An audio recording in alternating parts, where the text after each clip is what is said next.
bit, even though the tour got canceled and obviously a lot of other opportunities got canceled, but we're all trying to make do with what we can.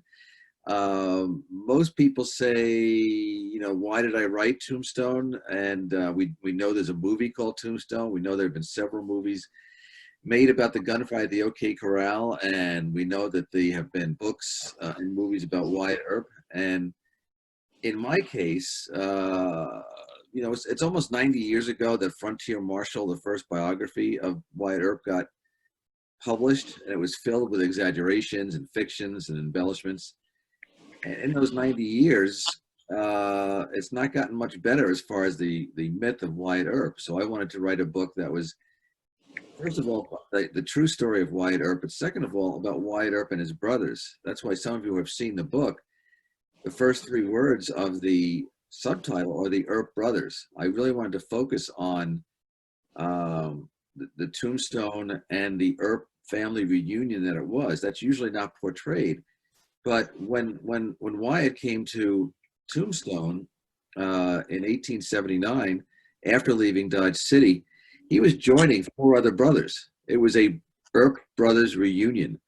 And of the six Earp brothers, five of them were together in Tombstone. And in case of four of them, they had their wives with them. And they basically created this Earp compound, the idea being that they were going to invest in the silver mines that had made Tombstone a boomtown, and they were going to run other businesses.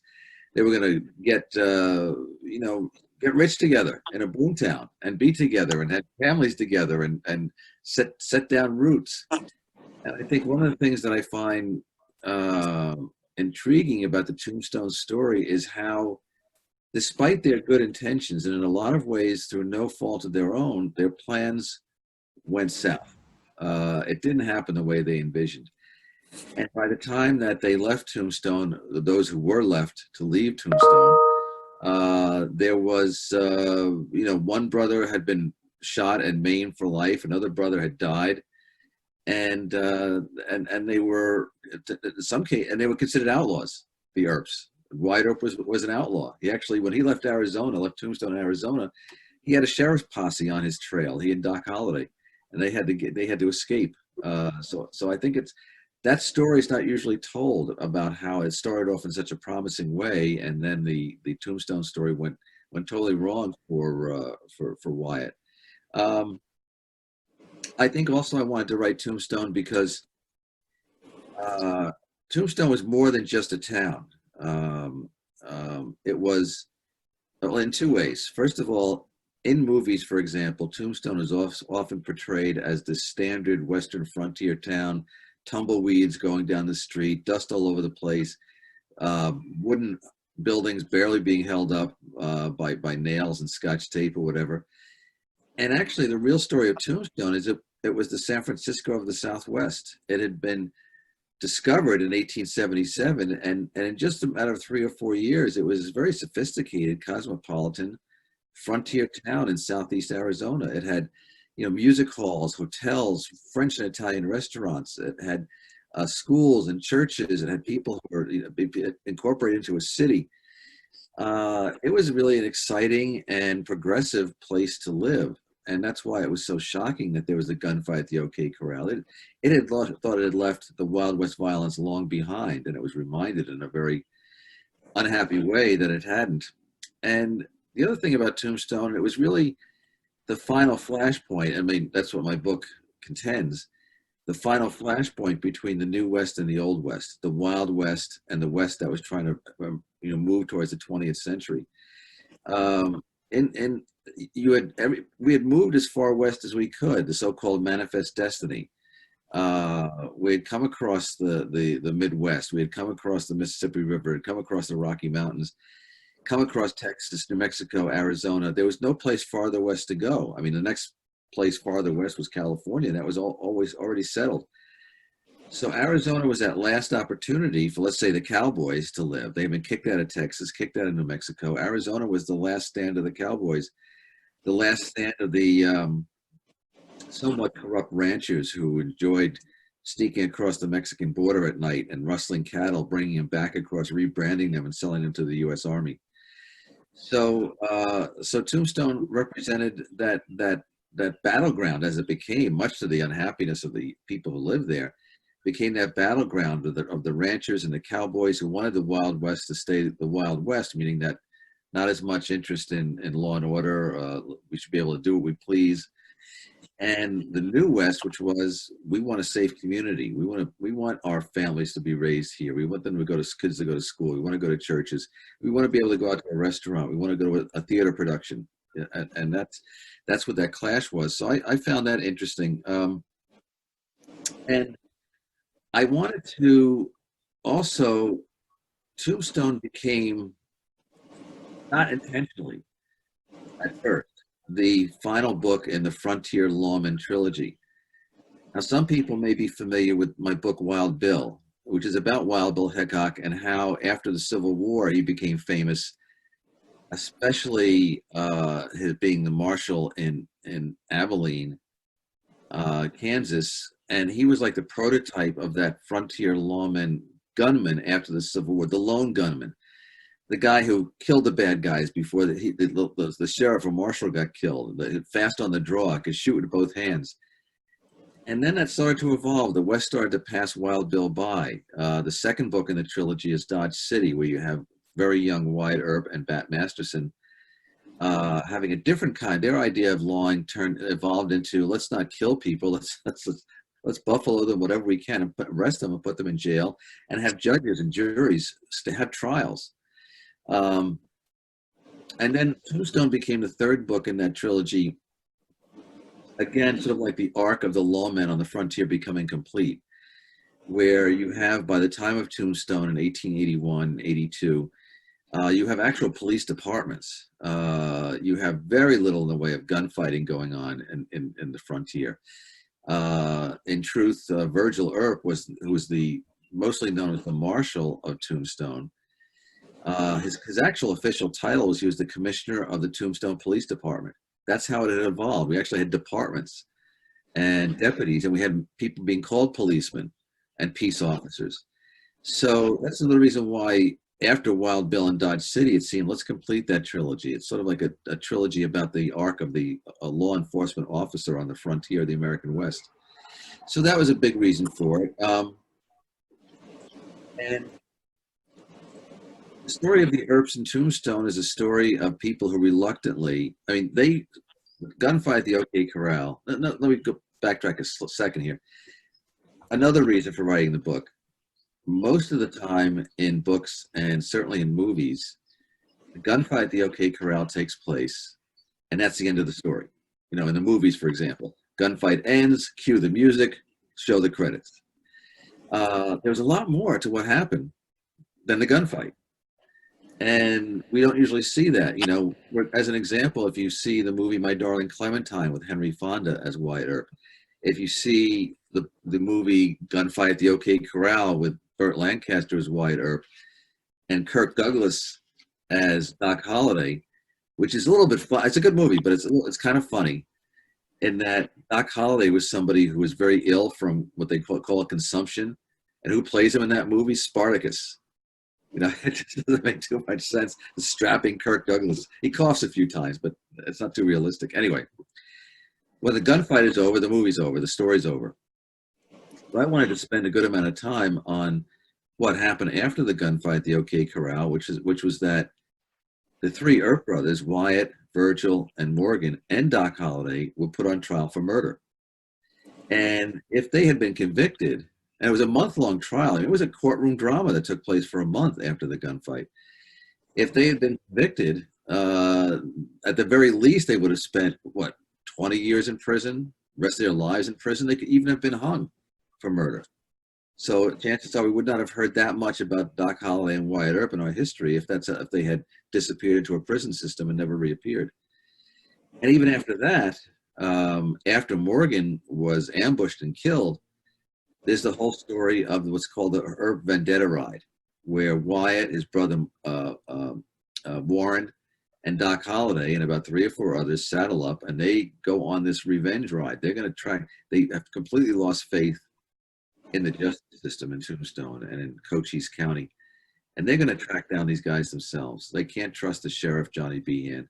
They can't trust anybody else. They're going to have to mete out the justice themselves. And that's an important part of the story, because to me, that's part where Wyatt Earp becomes the Western myth that we know today. When he, put on his guns, put on his hat with Doc Holliday and his brother Warren at his sides, went off to track these guys down. It's a very exciting and disturbing part of the Earp story. So I wanted to make sure that was included in the overall story. And also with the gunfight at the OK Corral, the Earp brothers have been portrayed two different ways. One, as they're all lawmen and they're on the side of good and they're good guys, and it's the white hats versus the black hats. Or there have been revisionist stories that portray the Earps as the bad guys. They're actually the instigators of the OK Corral. They're the murderers.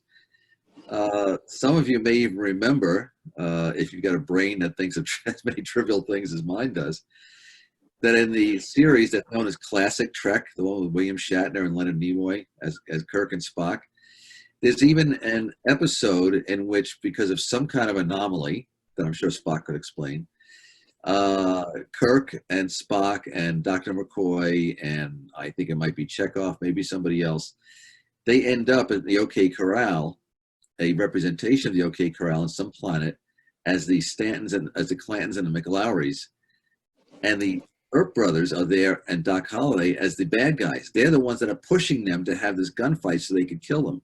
So that was the way they were Earp reviewed by that, at least in the 1960s and sometimes later too.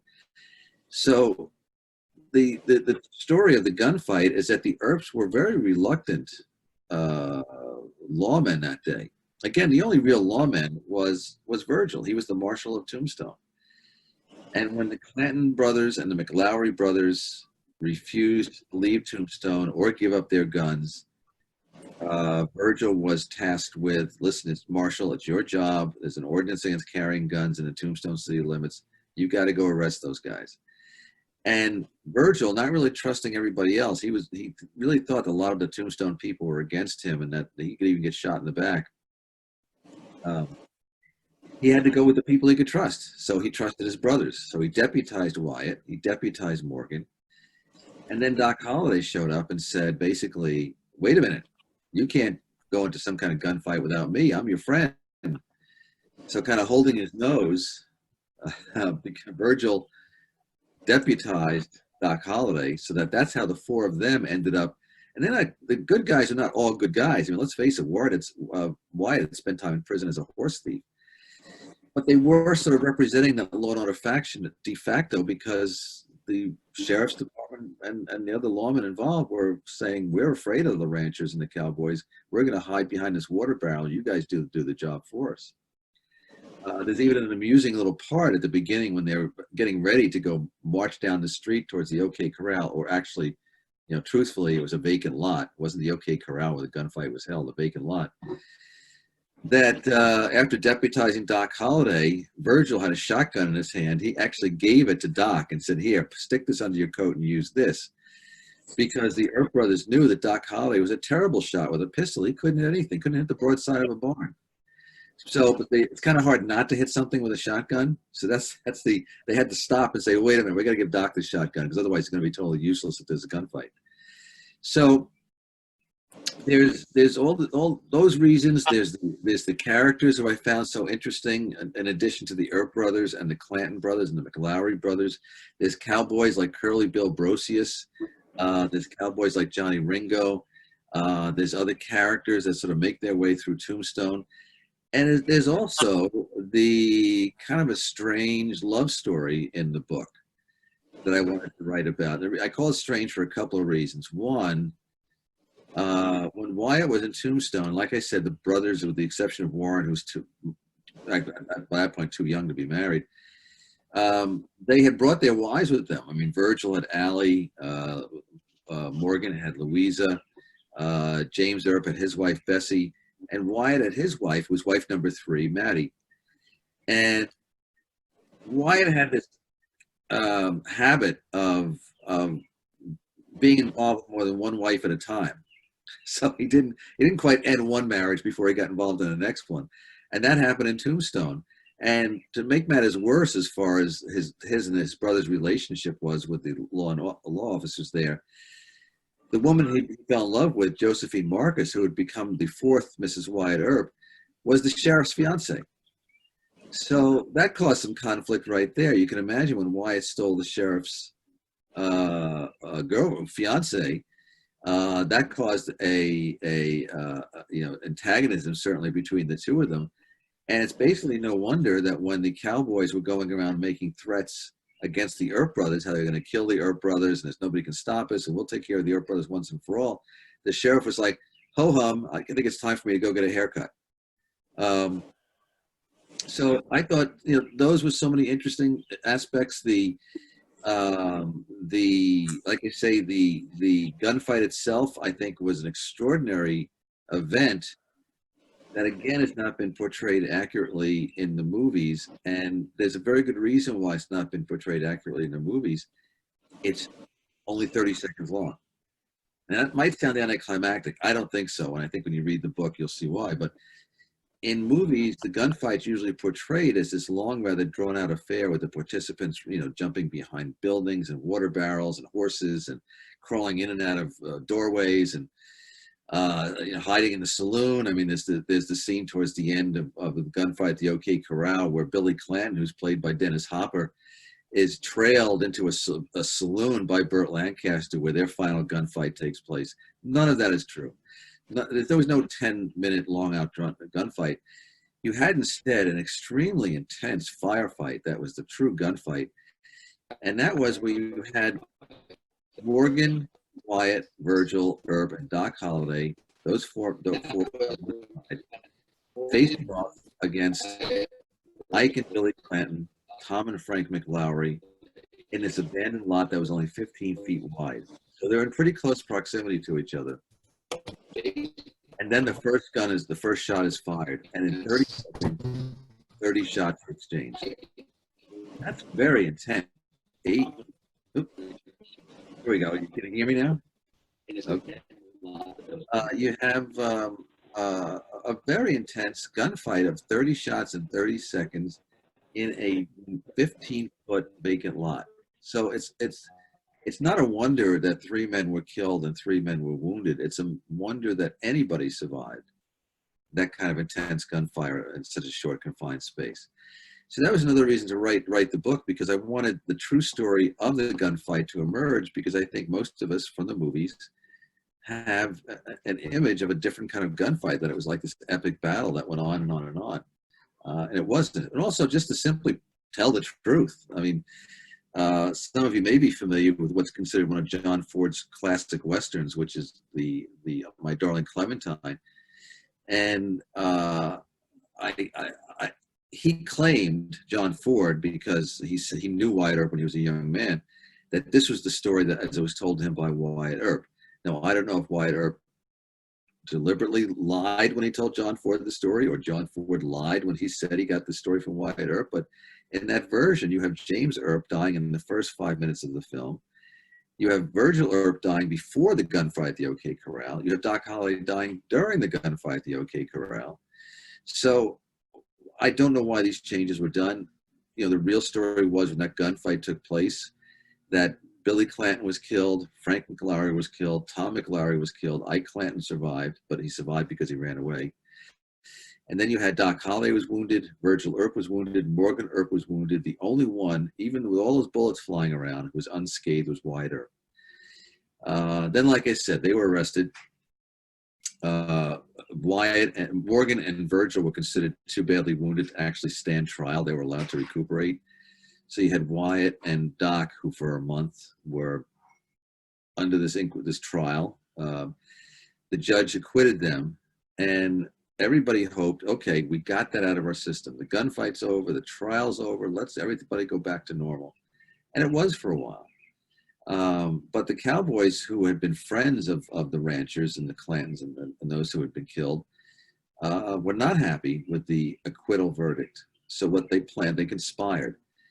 And a few days after Christmas, when Virgil, who had resumed his duties upon his recovery as Marshal of Tombstone, was making his rounds, he was ambushed and he was shot from behind. And he barely survived, but he never could regain the use of, I think it's his left arm. And the Earps sort of rallied around each other, circled the wagons in a sense. And for the next 2 or 3 months, They kept to each other. They watched each other's back. Uh, Warren came to town and to help his older brothers look out for each other. And everything then seemed to be okay. March to 1882, we're fine. They got that out of their system. Let's go back to having Tombstone being this progressive, exciting, sophisticated town. And Wyatt and Morgan one night was shooting pool in a billiard parlor in downtown Tombstone, and a couple of shots rang out from behind, and Morgan was shot from behind, and he died on the pool table. And that was the moment. Doc Holliday came running when he heard the gunshots. And that was the moment, and there's a scene portrayed in the book when Doc and Wyatt looked at each other and they exchanged this look. They didn't have to speak. They knew what it meant. Wyatt's saying, I'm going after these guys, and Doc's saying, wherever you go, I go. That's exactly what happened. A couple of days later, after they put Morgan's body on a train to the family farm, back to the family farm where he'd be buried, Wyatt and Doc and Warren and I think 3 or 4 other guys saddled up, and they went to track these guys down. And that's the last section of the book, is the tracking of these bad guys, so to speak, these co-conspirators who had shot the Earp brothers, including a confrontation between Wyatt and Curly Bill Brocius that leaves only one of them standing. And then, like I said, there was a posse after Wyatt because it was considered that he was on a vendetta ride. They were just a bunch of vigilantes. They didn't have the legal power to do this.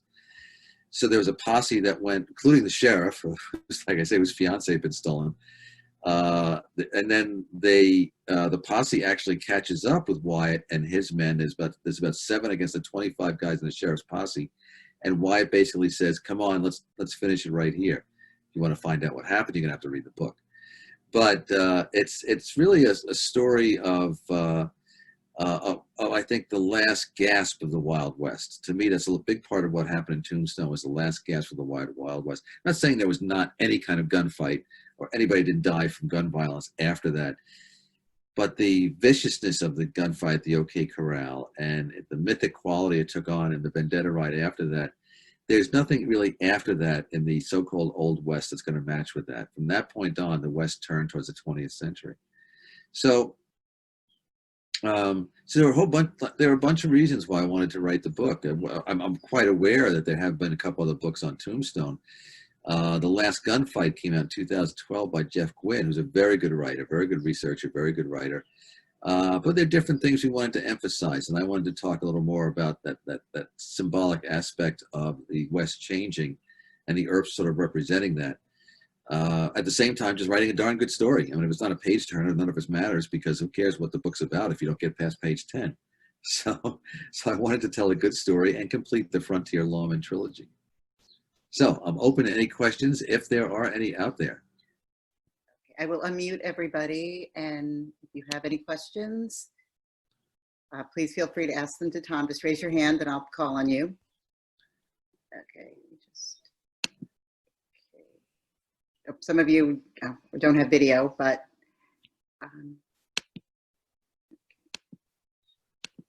okay, if you would like to ask a question, you can unmute yourself as well.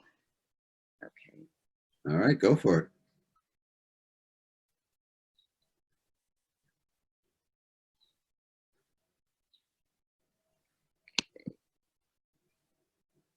I'm here.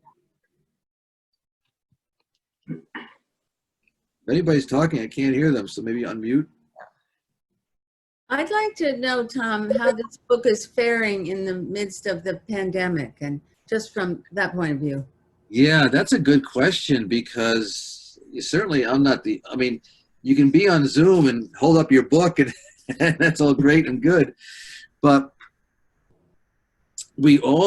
anybody like myself who had a book come out this spring, faced obviously a huge dilemma. In some cases, publishers decided to postpone the publication of those books until the fall and even into January and February. What also made it a difficult decision for publishers is that this particular fall you have a presidential election, and that usually, as we saw in 2016, it sucks all the oxygen out of the media coverage. You know, there's really very little left over for anything that's not related to the political campaigns. So in a different year, if this had been 2019, 2021, it would not have been that big a deal for a lot of publishers to say, you know what, this book is coming out in April. I think I'll have it come out in October, November instead. Forget it. It's like a black hole for non-political books in the fall. So instead, so some people have still done it anyway. You know, I have a writer friend who has a wonderful book coming out November 3rd. Had to be rescheduled. Good luck. But a lot of these books that were coming out in the spring have actually been postponed to January and February. Let the holidays go by, let the campaign go by, maybe even let the inauguration go by. January, February, March. With my publisher, the decision was made that since this book had been announced quite early, and since it was the end of a Frontier Lawman trilogy, so it had to fit into a slot. And because we didn't want to, it was the kind of book you didn't want to lose that lead up, that 6 week or so lead up to Father's Day, for example. They made a decision, let's still have the book come out. But I was scheduled to go on a tour from April 20th to May 6th. That obviously had to get rescheduled. We rescheduled till July 6th to the 18th. But that eventually got canceled because even though some of my stops, for example, I would have gone to Scottsdale, Arizona, a couple other places, even though I was going into states that were so-called open, had reopened. A lot of venues, libraries, bookstores, institutions where I was going to talk reported that they were just not getting people signing up. People were saying, you know, I know you're going to be open. It'd be great to see the author live, but I'm not sitting in a room with 30, 40, 50 people in chairs next to each other. So the next thing is I have been doing these Zoom gatherings, I guess you could call them. I did one in St. Louis about 10 days ago. Last week I did one in Scottsdale. I have others coming up in Kansas City and Chicago and places like that. And so the book, inevitably, the book is not doing as well as I think it would have if I had been able to go on tour, meet people face to face. You know, the Zoom gatherings, I know they're the best thing you can do in light of other options not being available, but what you don't have is actually not only just meeting people face to face, but personalizing their books. You know, I always enjoyed that part of it when somebody would be coming up to me and wanting not only to have a book signed, but say, I'm getting this for my father, or I'm getting this for my sister. Could you please put, you know, to Jane, you know, a little inscription. You know, I can't speak for other writers, but I really, really enjoyed that part of it because I think that connection to your readers is I feel it keeps me business. You know, if there's not a connection to readers, I might as well get another job, which I think at this point in my life is not going to happen. We did have a question. Somebody would like to know, where did you obtain most of your research for the book and how long was it? Oh, I just made it up. You know, one of the things that helped me is that because Tombstone was the third book in a trilogy, I still had unused research from working on Wild Bill and especially Dodge City that I could like bring into the Tombstone story. So it was, I didn't have to start from scratch. The other thing is that in Tombstone, there's a lot of, there have been books and things about the Earp Brothers, Wyatt Earp, Tombstone. That's a mixed blessing because a lot of the material is just not true or embellished or exaggerated. So everything had to be double and triple checked.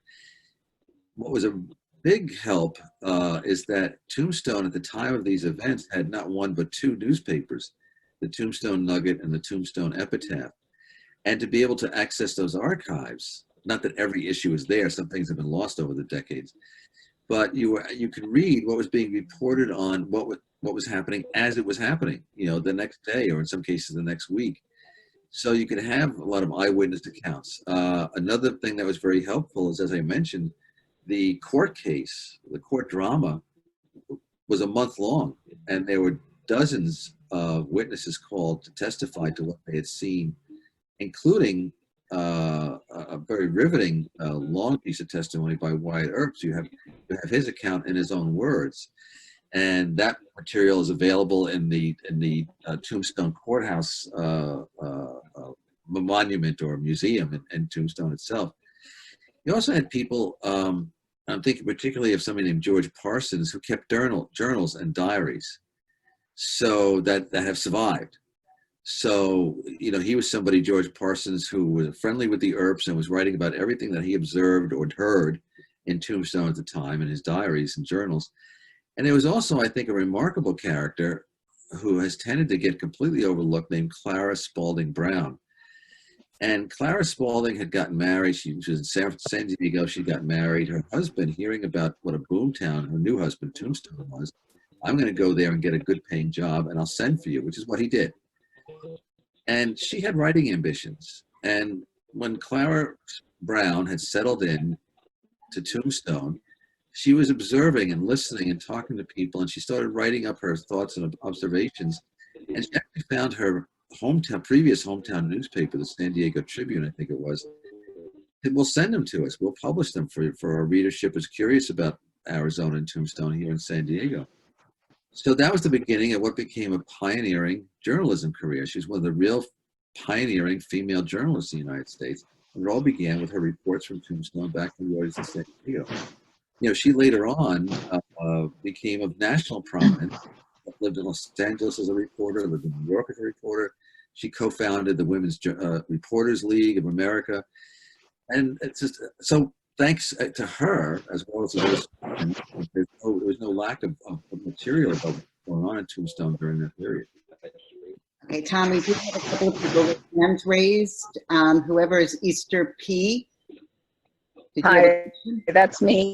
Hi. Hi, I have another meeting starting at 1, so I've got to make this fast. Okay. First of all, I'm glad I stuck around until you got everything working.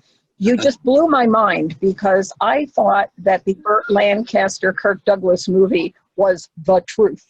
So I found this fascinating, and I wanted to mention to you that I am going to get a copy of the book for my brother, because I think he will be really, really interested in all these things that you shared. And he has a birthday coming up. So if I was able to buy the book from you in person, I would ask you to sign it and say happy birthday. But, you know, that's the way it goes. Maybe I'll read it first and then give it to him. How soon is the birthday? I'm sorry? How soon is the birthday? Oh, mid-July, July 15th. The reason why I'm asking is what I've had to suggest to some people, because we're doing things differently than we normally do things, is you could, I'm fully supportive. Go to your local bookstore. Go to Southampton Books, Sag Harbor Books, Canios, wherever. But another option is you could order a copy through Amazon, have them send it directly to me, so you're not paying any postage. P.O. Box 3203 Sag Harbor. P.O. Box 3203 Sag Harbor. And then when I get the book, you could also email me at beachreading@gmail.com. Anybody can go on my website, tomclavin.com. It's got my contact information there. When I get the book from Amazon, you let me know how you want it inscribed, and then we'll just arrange to get it to you. Oh, that's cool. Okay. Yeah, it's like it falls under the next best thing category, which we're trying to do. Thank you. Okay, and Marianne, you had a question?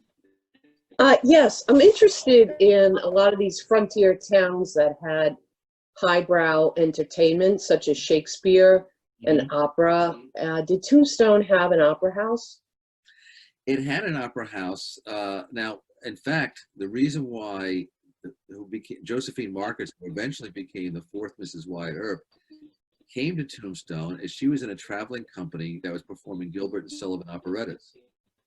And they came to Tombstone, and she caught the eye of the sheriff there and decided to stay, and with the thought that he would eventually marry her, and that turned out not to be true.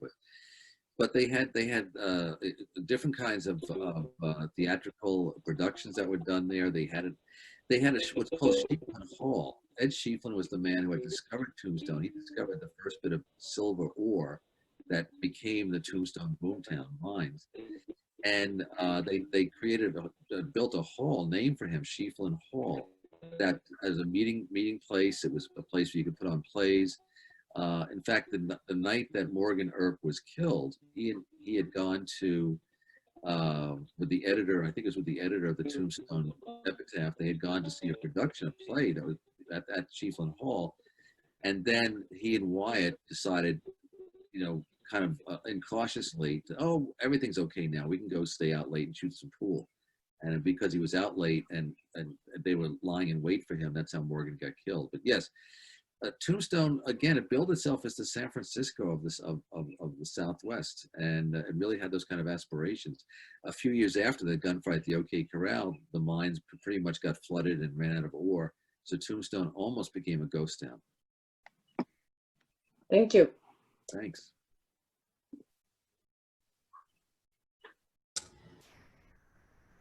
Well, I don't know if there are more questions. I'm not able to see that.